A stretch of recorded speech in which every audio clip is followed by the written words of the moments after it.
Hey, Team Rise Above, happy Mother's Day. We are just kind of sitting in the parking lot of Michael's. The girls are in Michael's craft store doing their thing. We're here because it's Mother's Day, and so the boys opted to wait in the car. Say hi, Liam. Hi. So I just, since I had a couple minutes, wanted to talk about the last two sources of influence for making change. The first one, and both of them have to do with our environment. Our environment can motivate us to do certain behaviors by the incentives provided, and our behavior and our environment can enable certain behaviors. And so first thing I want to talk about is incentives. And I could actually talk a very long time about this, but I'll spare you. My degree in economics, a lot of the studies that I had to do involved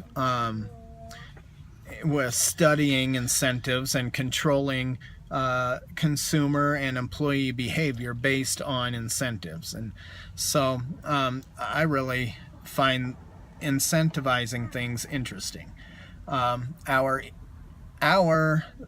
environment provides incentives to do certain things, and so when we have something that we want to change, part of what's keeping us from changing are those incentives. And so we have to do what's called, we have to invert the economy. Okay, we've got to change that around so that the incentives either reward us for doing the right behavior or obviously hurt us for doing the wrong behavior, or what's best is a combination of both of those. Okay, so we can look at our food industry and see how the prices of processed foods have dropped over the last 2 decades, and yet the cost of whole foods, of veggies and fruits that are fresh, has dramatically increased. And so that provides an incentive to eat more processed foods. As a result, you can look at what obesity's done over the last 2 decades. It has climbed like the prices of fresh fruit. And so that's an example of a perverse incentive. So what we have to do is we have to change our personal economy to reward the behaviors that we want, and to punish us, and obviously punish us for the behaviors that we should be avoiding. Say, for example, if every time we made a bad dieting choice, it immediately just sucked $50 out of our bank account, it would cause us to think a little more about what we're doing. But the problem is it's not that obvious. Now here's the interesting thing. Obesity costs on average, a person who's obese, it costs them well over $1,400 a year. But because those costs are not apparent, because they're hidden or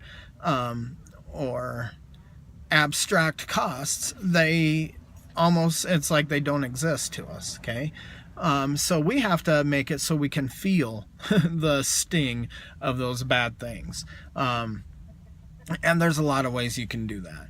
And if you need help figuring out ways to do that, I'm here to help you as well. And that's what coaches do, apparently. Another thing is part of incentivizing something is offering rewards for the right behaviors. Speaking of that, we will be having awards at the end of this challenge. Everybody who makes it through the challenge and doesn't miss a workout, so whatever program you're on, if you hit it every day without missing workout, excluding rest days, because rest days are built into some of the programs and need to be taken, then I've got a surprise for it. I've got a prize for it. Anybody whoever drinks the most Shakeology, whoever logs the most Shakeologies over the month or over the next 21 days, this starts tomorrow. Anyone who logs the most Shakeologies, I'll have a prize for you as well. So just a little something to offer an incentive, to make it fun, to gamify it, which we talked about earlier. And then we can, if you need further assistance with that, of course, I'll help you out. Now, of course, the other thing is our environment impacts our ability as well. And so you can use your environment to your advantage when making a change also. So you can build fences and control distance. So, for example, we have foods that aren't on our list, right? Foods we're not supposed to be eating.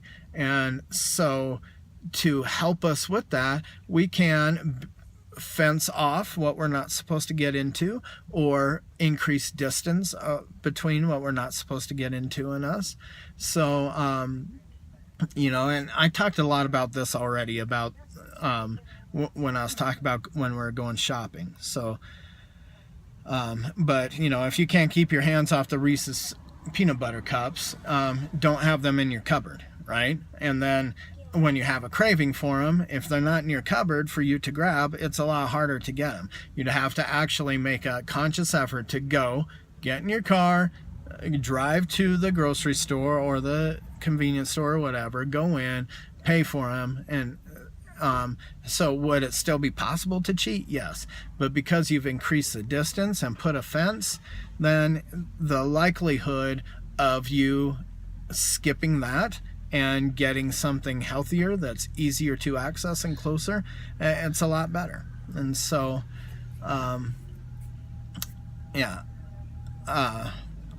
so that's really all there is about using our environment and putting it to work for us. Now, altogether, there's these 6 sources we talked about: personal motivation, personal ability, and social motivation and social ability, and then environmental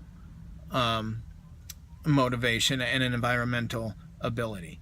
And so if you take these 6 factors and tweak them so that they're working for you instead of against you, your chances of making a change increase. They almost flip.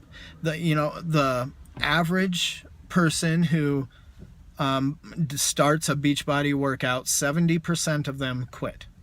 Did you know that? 70% of people who start a Beachbody program quit. Okay? But if you employ these changes, that flips exactly around. 70% of people who employ these 6 factors of influence to help them change. That doesn't just apply to Beachbody. That applies to if you're making a financial change, if you're making a relationship change, whatever change you want to implement. These things work. This isn't a Beachbody thing. This is the way our minds and bodies work kind of thing. So,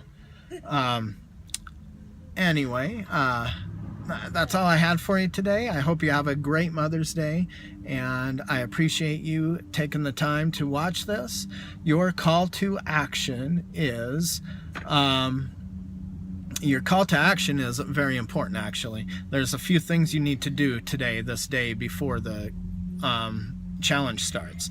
Number 1, you need to take before pictures. I know everybody hates taking before pictures, I promise, but it's so important. If you'll take your before photos, when you're done with your weight loss journey, you'll be so glad you did, because you can stack them up next to each other, your before and after pics, and really just get a great visual of what an impact it has made, because we don't notice these small differences that we see every time we look in the mirror. If we can take a snapshot, though, of the before and the after and stack them up side by side, it's very powerful. Don't skip your before pictures. This app has it for you to log those. So use it. Do it. Not only that, but you can enter the Beachbody Challenge, and they choose somebody every single day to win $500. So do it for that. Okay, so that's one. Take your pictures. Second one, take your measurements. Okay, measure around your chest, around your arms, around your waist, around your hips, around each thigh. Okay, if you want to measure other stuff like your calves and stuff too, your neck, some people like, that's fine, do that. But those at least. Upper arms, both of them, your chest, waist, hips, and both legs. Okay, so that's the second thing. So get your pictures, get your measurements, and get weighed. Okay, step on the scale, and you don't have to do this daily, and I don't put a lot of stock in the number on the scale, but it is one way to keep track of progress. So hop on the scale, record that way. Again, all of this stuff you can record right in here in this app. You can record your pictures, you can record your measurements, you can record your weight. So if you need help knowing how to do any of that, watch that video I posted back in the day on the first day, or just let me know, hey, where do I go to save my pictures or whatever. But I encourage you to do that. Okay, so I'm looking forward to the next 3 weeks. I'm looking forward to seeing the kinds of results you guys will get. Please, please, please engage in the group. Okay, we've had like 4 or 5 people kind of engaging. Get in here, get and participate. Okay, if you will. Every month it's the same. The people who participate are the people who are successful.